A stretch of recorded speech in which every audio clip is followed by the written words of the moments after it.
Okay. And good morning, good evening, good afternoon, good midday, whatever time of day it is for all of you. Again, thank you so much for joining us. This is chapter 2 of our Harry Potter and the Philosopher's Stone audio play. And what does that even mean for those of you who did not get to join us for the first one? What we do is we have a screenplay of Harry Potter and Philosopher's Stone, and we have our amazing friends with us here in the server who are going to be playing these roles to bring it to life.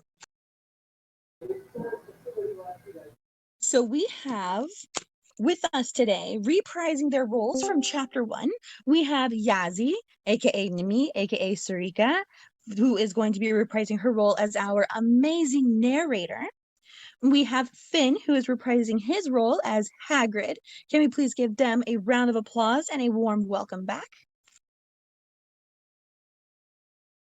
That will actually happen, Licky, if Squee decides to start talking now. I'll legit cry. Okay, we are very excited to introduce this new cast for Chapter 2. Playing Harry Potter himself is Mystery Fields. Playing Ron Weasley, we have Small Leaf. Playing Hermione, we have Gulalaiy. Playing Mcgonagall and Ollivander, we have Princess Stars. Playing Draco Malfoy, we have Spoider. Playing Quirrel and Fred and George, which is just amazing, is Kevin, aka a little breakfast. Playing Molly and Gran, we have some newbie, aka Haya.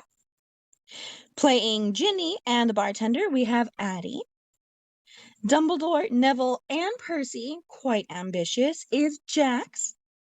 The trolley witch and station officer is going to be played by Royal Windy Goot. And our goblins and Griphook is going to be done by Amanda. And last but not least, we are very lucky that we were able to wrangle in Nish, our fearless leader, for the Sorting Hat. We are very excited to have them all here and being a part of this. So we're just going to wait a few more minutes for people to come in and join, and we're going to get started.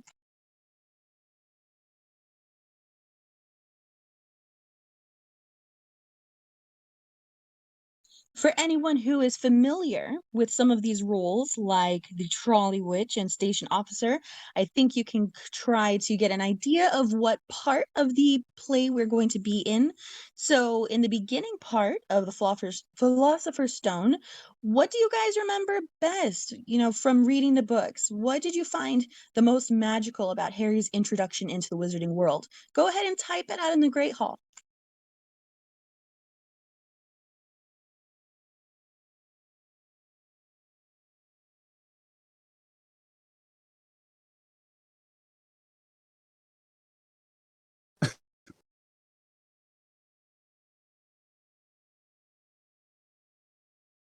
Absolutely. Going through platforms 9 3/4. Has anyone in this call actually had an opportunity to go to King's Cross Station and see that? Ooh. Oh, very cool. We would absolutely love to see pictures if you have them. And not just of King's Cross Station, but if you guys have any pictures from maybe the Universal Studios layouts or anything like that, Hollywood, Orlando, or of course, the biggest one in London. If you guys have pictures of that, we would absolutely love to see them. Please share them in the Creevy's camera channel. Hagrid opening the Diagon Alley entrance for Harry. Yes, that was pretty awesome.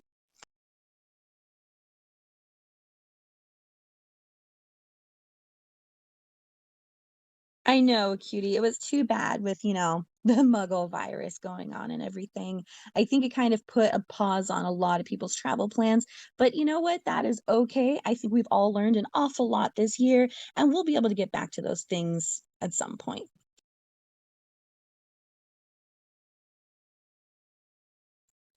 Ooh, when the airport did a Harry Potter theme, that sounds really cool. We'd love to hear more about that.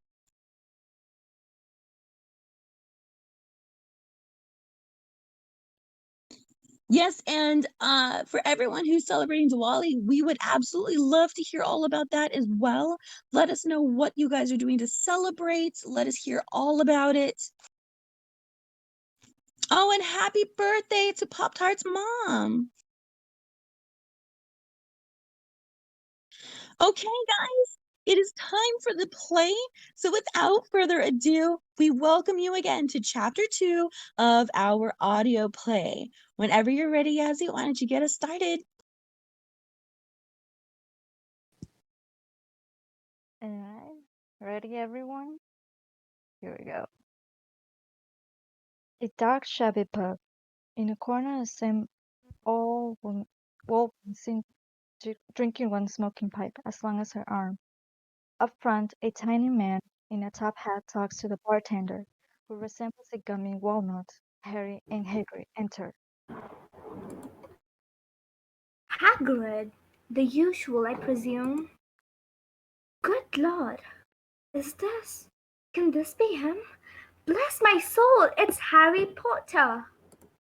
The pub goes quiet, then everyone is up and around Harry, holding out their hands and gabbling, while Hagrid looks on a beaming, slow, nervous young man make his way forward. Harry Potter, can't tell how pleased I am to meet you.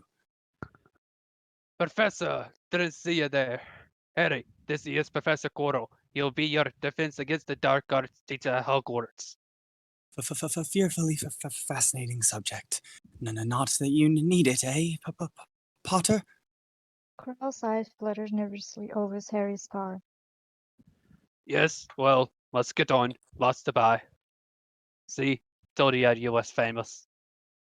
Harry taps the brick of one wall with the tip of his umbrella, while Harry stands by, deep in thought. You're famous, Hagrid. All those people back there. How is it they know who I am? Don't know that I'm the right one to tell you that, Harry. Let's see now. 3 up, 2 across. Right, stand back now. Harry gives the wall one last tap, and the bricks quiver, wriggling and jingling until an archway appears, giving out a cobbled street, so long and twisted, and seems never to end. As Harry's jaw drops, Harry grins. Welcome, Harry, to Diagon Alley. As Harry steps through the archway, shrinks instantly into a solid wall. All around him, Harry sees mothers and fathers with children in tow, clutching lists similar to his own. Harry tries to take in everything at once, marveling at shops specializing in everything from cauldrons, owls, and broomsticks to robes, unmentionables, and spell books. Dragon liver. Do they mean from a real dragon? Well, they don't mean a ratty penguin. Crikey, I like a dragon. You'd like a dragon? Vastly misunderstood beast, Harry. Vastly misunderstood. But how am I to pay for all this, Hagrid? I haven't any money. Hagrid gestured to a towering snow-white building ahead. There's your money. Gringotts. Wizard's Bank. No safer place, Harry. Not one. Except perhaps Hogwarts. 100 goblins sit on high stools as in one counter, scribbling in the ledgers, weighing coins in brass and scales. As Harry and Hagrid enter, a clever-looking goblin closes the door behind them, watches their way every step. Hagrid, what exactly was that? Your basic door goblin. Clever as they come, goblins. But not your most friendly beast. Best stay close. Morning! Mr. Harry Potter wishes to make a withdrawal. And Mr. Harry Potter has his key? Let's see, got it here somewhere. The goblin looks desperately as Hagrid refuses his go, producing it in a rapid session. A jangling ring of keys, and one ball of strings, fistful of mint humbugs, 2 tea bags, and a moth, which simply flutters from one pocket to another. Ah, here's the little devil. There's another matter as well. I've got the letter from Professor Dumbledore. It's about you-know-what in Vault you-know-which. Very well. I'll have Griphook take you. Swarty slit-eyed goblin, driving a small cart with wide-knuckled precision down to a stone pathway, lit with the flaming torches, they plunged deeper to come. Whistling to a halt before a small door, Griphook steps out, takes Harry's keys, unlocks the vault. Revealing the grey glitter pyramids of coin, Harry is speechless. Didn't think your parents would leave ya with nothing, did ya? The car hurries even deeper and abruptly stops. Vault 713. What's in here, Hagrid? Can't tell you that, Harry. Hogwarts business, very secret. Griphook steps up to a door with no keyhole, strokes with one long finger, simply melts away. Anyone but the Gringotts Goblin tried that, and they'd be sucked through the door. How often do you check to see if anyone's inside? About once every 10 years. Harry peers into the vault and sees a grubby little package. Hagrid slips into his left coat pocket, returns. Best not mention this to anyone either, Harry. Harry and Hagrid exit apothecary, loaded with Harry's various purchases. Harry studies the list in his hand. I still need a wand. Only place for wands is Ollivander's. You go inside. I got one more thing I got to do. Harry nods and walks into the Ollivanders. Harry and Hagrid stands in the very narrow shops when a dozen slender boxes stacked into the ceiling. Hovering above them a splendid letter and a pale old man with eyes like silver moons. He's Ollivander. I wondered when I'd be seeing you, Mr. Potter. Seems only yesterday your mom and father were in here buying their first wands. Here we are. Just give it a wave. Feeling the beat sleepy, Harry raises his arm. Nothing. No, apparently not. Perhaps this? Harry raises it, and bright light shoots forth, sending a crystal vase of black roses shattering to the floor. No, definitely not. No matter. After all, it's the wand that chooses the wizard. Hundreds of wand boxes lie in Harry's feet. Harry and Harry sit on the spinning chair. Ollivander, meanwhile, stands at the top of the spinning ladder, eyeing his inventory. I wonder. Ollivander descends and presents a box, stiffly in yawn. Harry takes the wand, and his expression changes.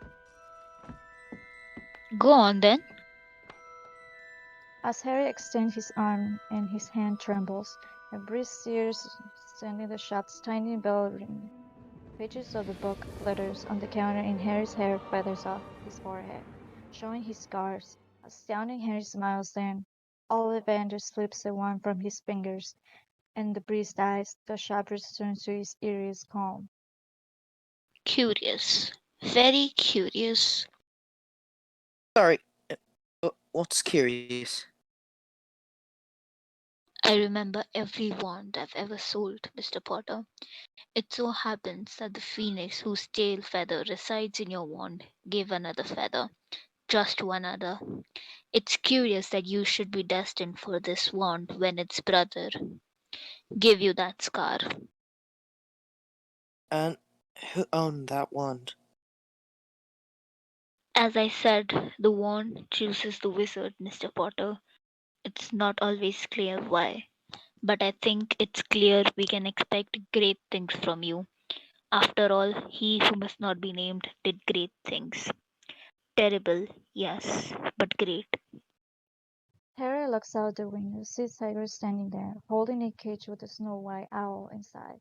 Harry turns to say goodbye to Ollivander. He's gone. Harry runs outside. Happy birthday, Harry. For me? Really? He's mine? Crikey, you think you hadn't gotten a birthday present before? I haven't. Not really. Hagrid and Harry sit on a table in the corner. Hagrid dips a spoon into a huge bowl of soup. looks up. You alright, Harry? You're very quiet.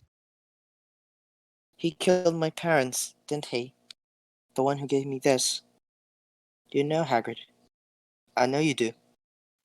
Hagrid studies Harry, conflicted, and sets down his spoon.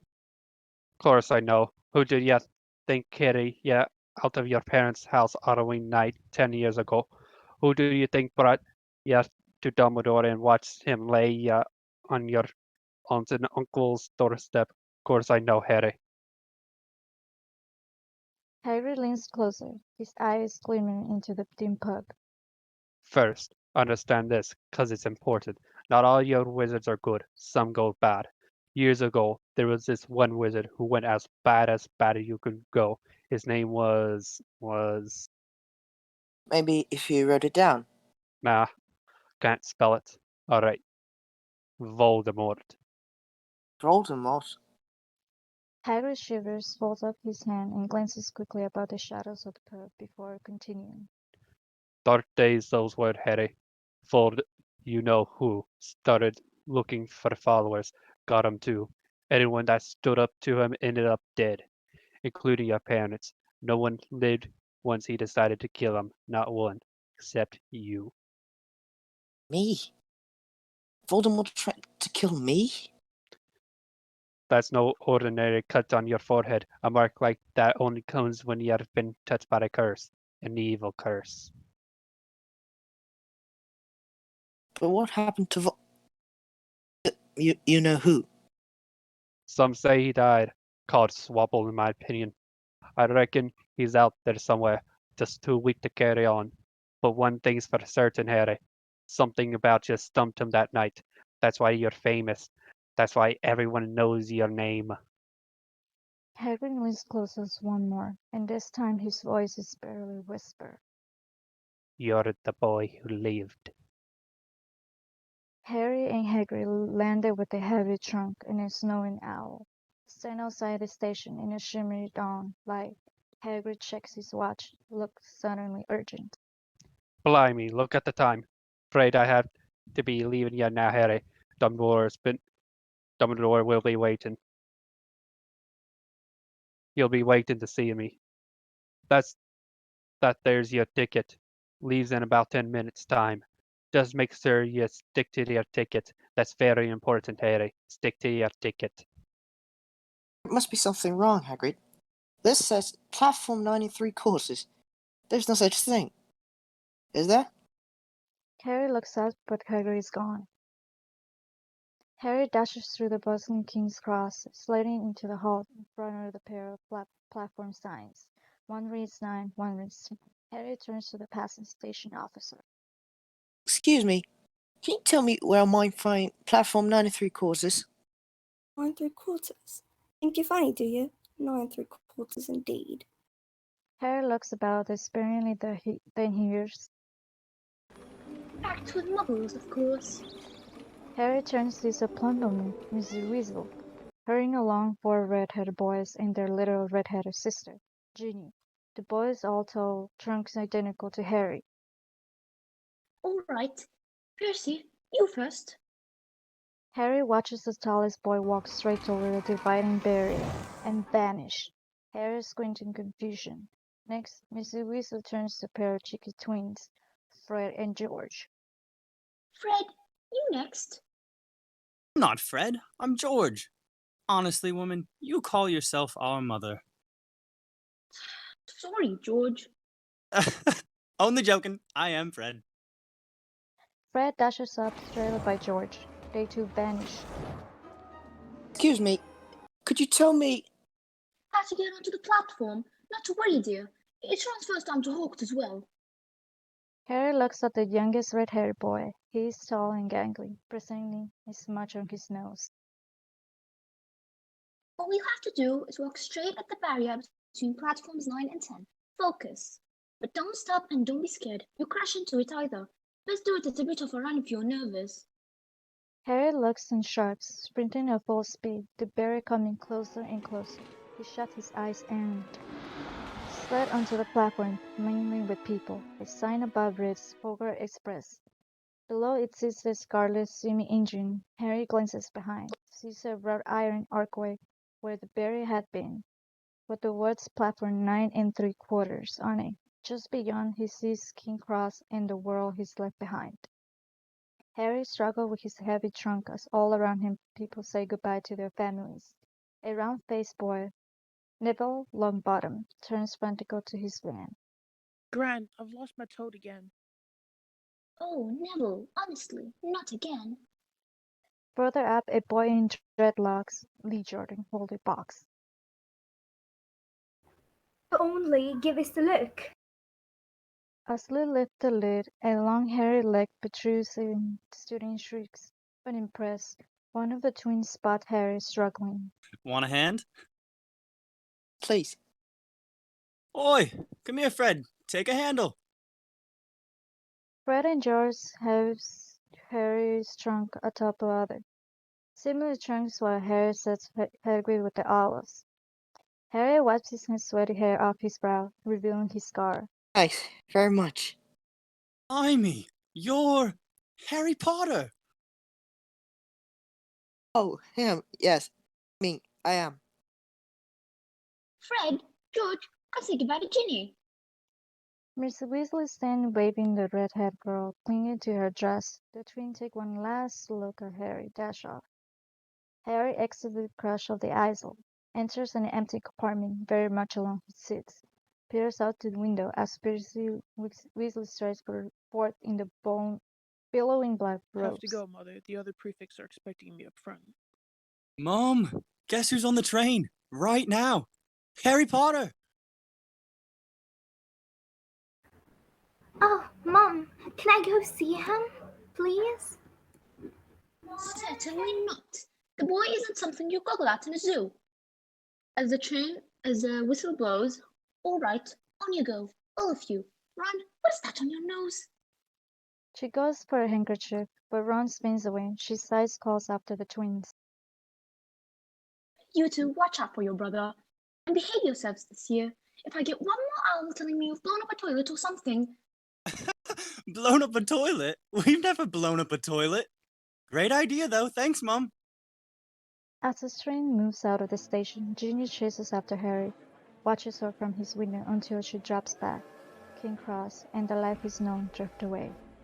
The train sweeps past Phil's small country lanes.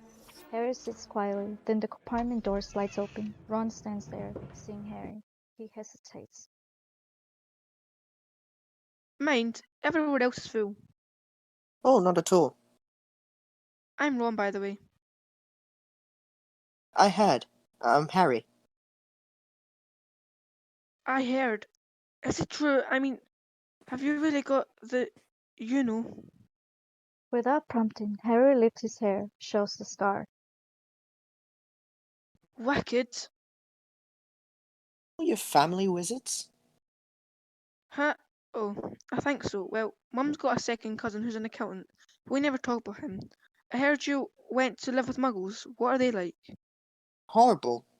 Well, not all of them. Mine are, though. Trade them for 3 wizard brothers any day. 5. I'm the sixth in our family to go to Hogwarts. Everyone expects me to do as well as the others, but if I do, it's no big deal because they did it first. You never get anything new either. With 5 brothers, I've got bells with robes, Charlie with wands, even Scabbers used to be Percy's. Ron reaches into his pockets, pull out a fat, grey, seemingly unconscious rat, Scabbers. Hardly ever wakes up. He's useless, basically.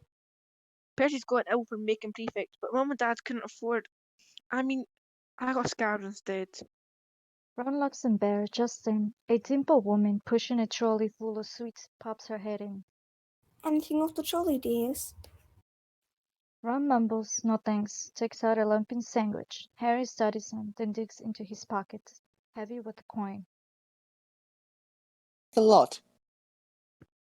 Spread out an empty seat, Harry marvels at the strange, wondrous candies before him. Bertie bought every flavor beans. They mean every flavour. There's chocolate, peppermint, but you can also get liver, spinach, or tripe. George reckons he said a boy favoured one once. Those aren't real frogs, are they? Harry holds up a pack of chocolate frogs. Something is wriggling under the foil. Then sees that Ron already has a very realistic like square around the corner of his mouth. It's just a spell. Besides, it's the cards you want. Each pack's got a famous witch or wizard. Got about 500 myself. Watch it. As Harry breaks the foil on his pack, the frogs spring into the air and out the open train window. Oh, that's rotten luck. They've only got one good jump in them to begin with. Harry glances at the card in his hand. On it, there's a man with a crooked nose, a long silver beard, and a half-moon glasses. Underneath is name, Albus Dumbledore. Gotten Dumbledore. I have about 6 of him. Trade your scappers though, if you get Agrippa or Ptolemy.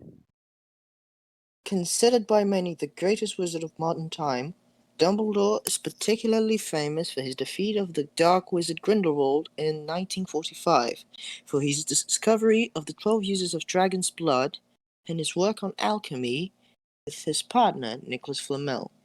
Approximately 150 years old, Professor Dumbledore enjoys chamber music, temping bowling, and 150 years old? Thought he'd be older. Did you? Oh, Hey, he's gone. Harry holds up the card, now blank, to Ron, who only shrugs. Well, you can't expect him to hang around all day, can you? Just, in the Muggle world, people stay put in photos. Really? They don't move at all. Weird. Just then, Scabbers snorts, falls back asleep. Pathetic, isn't it? Fred gave me a spell that's turned him yellow. Want to see? Harry nods, eager to see some magic. Ron pulls out a battery wand. Just then the compartment doors open. A girl with the bushy brown hair and rather large front teeth looks in. She is Hermione Granger, and is already wearing her school robes. Has anyone seen a toad? A boy named Neville has lost one. Oh, are you doing magic? Let's see then. She sits down. Ron looks a bit taken aback, but clears his throat, nothingness, poise his wand over Scabbers. Sunshine, daisies, buttermellow, turn the stupid fat rat yellow. Scabbers snorts, but otherwise remains fat, grey, and asleep. Are you sure that's a real spell? Well, it's not very good, is it? I've only tried a few simple ones myself, but they've all worked for me. For example, To Harry's surprise, Hermione takes her wand, points it directly over his brow, then stops. goodness, you're Harry Potter, aren't you? I know all about you, of course. I was doing a little recreational reading, and you're in modern magical history, the rise and fall of the dark arts and great wizarding events of the 20th century. Am I?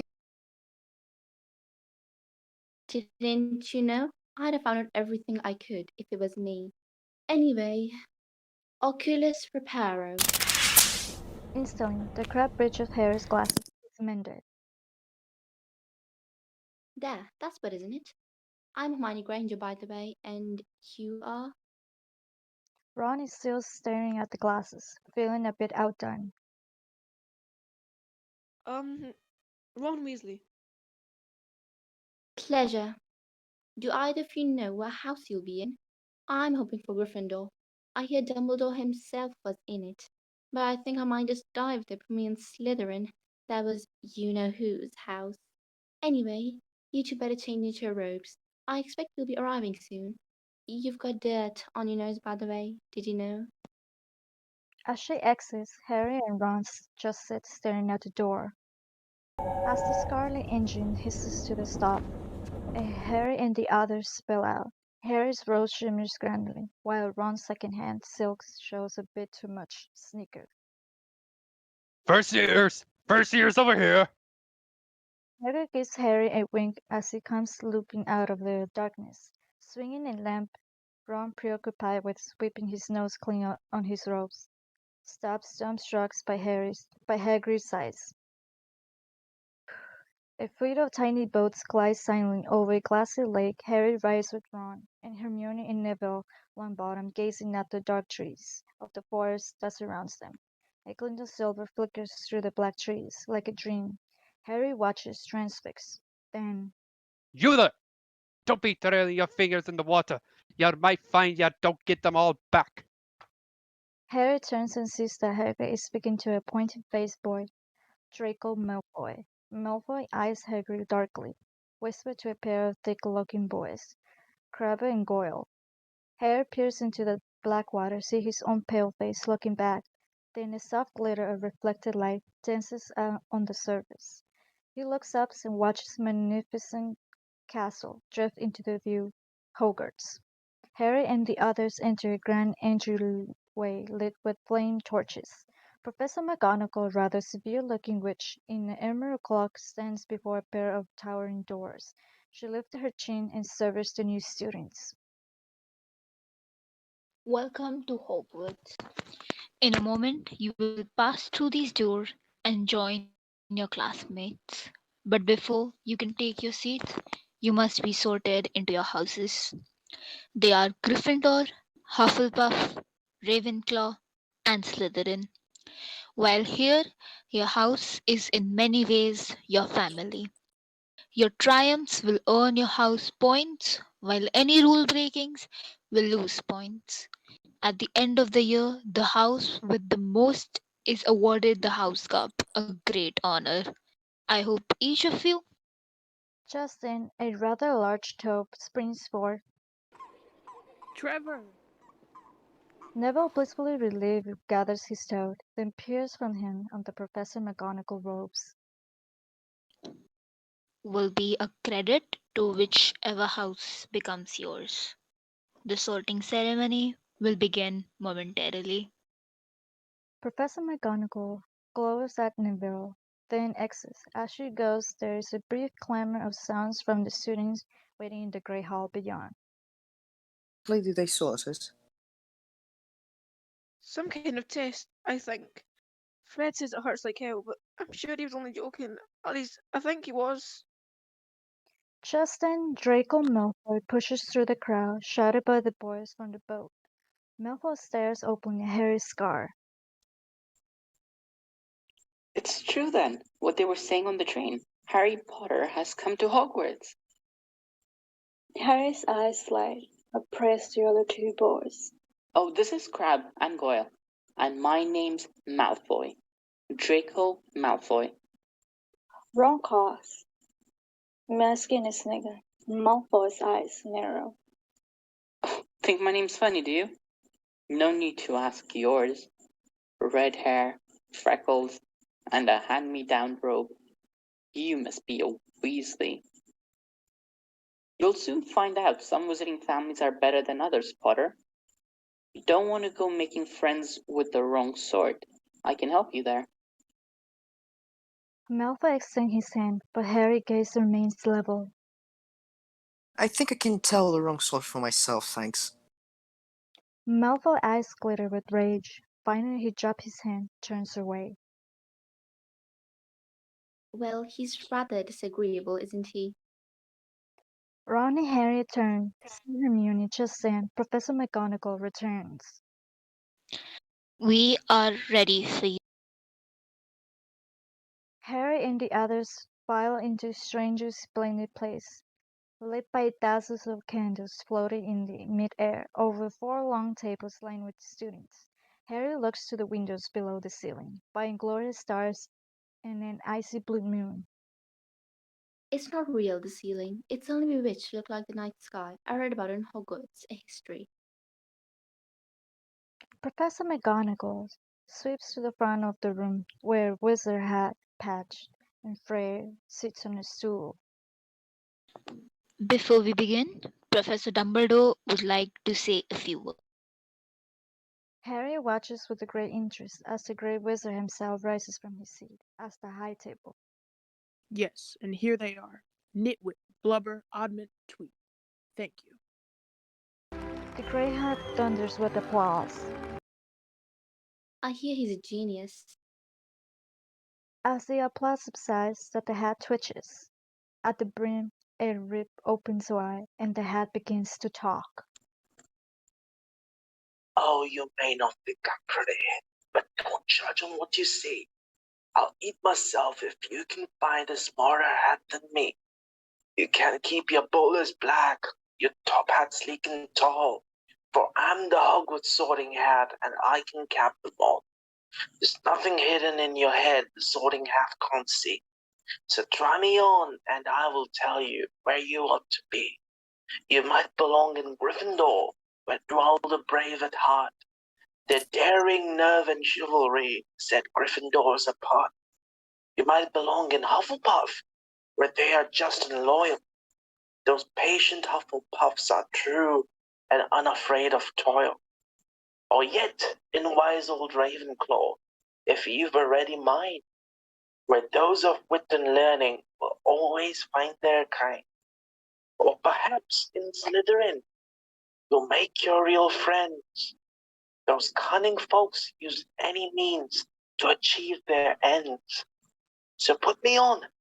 Don't be afraid. Don't get in a flap. You're in safe hands, though I have none, for I'm a thinking cat. As the students applaud, the hat shakes about. Professor Mcgonagall steps forward with a roll of parchment. When I call your name, you will come forth, put on the hat, and be sorted. Hermione Granger?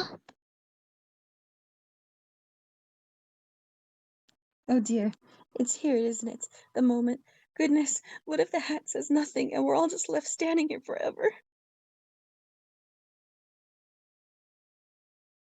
Mental, that one. I'm telling you. Both watch Hermione see herself, lowers the hat. Gryffindor. Percy pulls out a chair for Hermione at the Gryffindor table. Draco Malfoy? Slytherin. Draco Malfoy swaggers forwards and grips the hat. He barely touches into his head when... Slytherin. There's not a witch or wizard who went bad who wasn't in Slytherin. Draco's father was one of the first to join you-know-who when he got power, and one of the first to come back when he lost it. Susan Bones? As Susan Bones dashes up front, Harry glances to the high table. Dumbledore watches the proceeding placely, while Professor Quirrel talks to the hook-nosed man with the greasy black hair and sallow skin. Professor Snape, slowly as if he can feel Harry's gaze. Snape turns, looks straight into Harry's eyes. Instantly, a sharp, hot pain shoots across Harry's scar. Ow! Harry, what is it? Nothing. I'm fine. Hufflepuff. As Susan Bones run off, Ronald Weasley? as Ron steps nervously away, Harry glances back to the high table. Snape has returned to his conversation. Gryffindor. Fred and George whoop loudly as Ron comes running out of the hat. Greatly relieved, Harry starts to clap himself when... Harry Potter? There is an abrupt drop in the chatter. As Harry makes his way, he avoids the eyes of the men who stare and whisper. If you will, Mr. Potter.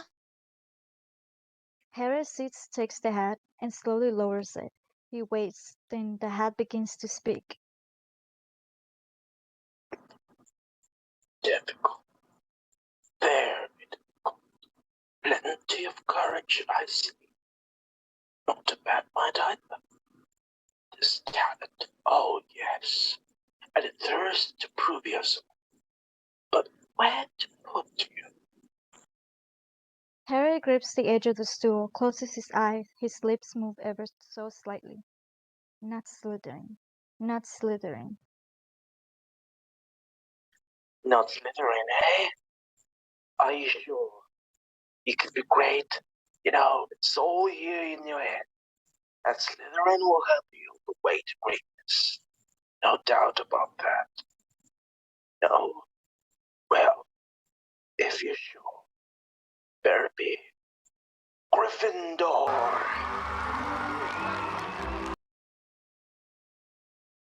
And that completes chapter 2. Can everyone please give a huge round of applause to our amazing actors? We got Potter. We got Potter. Thank you. Congratulations. And again, just for the recording, just going over our cast one more time while it's on the recording, reprising their roles. We have Yazzy, who reprised her role as narrator, and Finn, who reprised his role as Hagrid. Huge round of applause for both of them. And introducing for the first time in this chapter, Harry was played by Mystery Fields. Ron was played by Small Leaf. Hermione was played by Gulalaiy. Mcgonagall and Ollivander were played by Princess Stars. Draco was played by Spoider. Quirrel, Fred, and George were all played by Kevin. Molly and Gran were played by some Newbie, aka Haya. Ginny and the Bartender were played by Addy. Dumbledore, Neville, and Percy were all played by Jax. The Trolley Witch and Station Officer were played by Royal Windy Goat. And the Goblins and Griphook were played by Amanda. And last but not least, Nish, aka Howl, aka Cosmic Dharma, was the Sorting Hat. Thank you so much, everyone who came to come and support your friends, and just making sure everyone knows there is going to be chapter 3 in 2 weeks from today. So please, please, please, please, please take a look at 2 different channels. The first channel is Wholesome November, which, as you guys should know by now, because I talk about it literally nonstop, is our calendar of events. So you can definitely take a look on there and see that 1 week from today, we are going to have another set of auditions. What does that mean? That means you guys can come and make sure you check the list that I will post in Owl Post for what roles will be available. And you can audition for them just like these guys did. You don't have to be perfect. We like to include everyone as long as we have enough roles for everyone who auditions, and we'll have a great time. So 2 weeks from today, on the 28th, will be chapter 3. I hope everyone turns out for auditions next Saturday. Again, a huge round of applause for this amazing cast. They did a great job. And if you guys get a chance to, please send them DMs and just give them lots of love for how amazing they did and how brave they were to put this on for you. I hope you guys have an amazing, magical day. Thank you for coming. Woohoo! Thank you, thank you.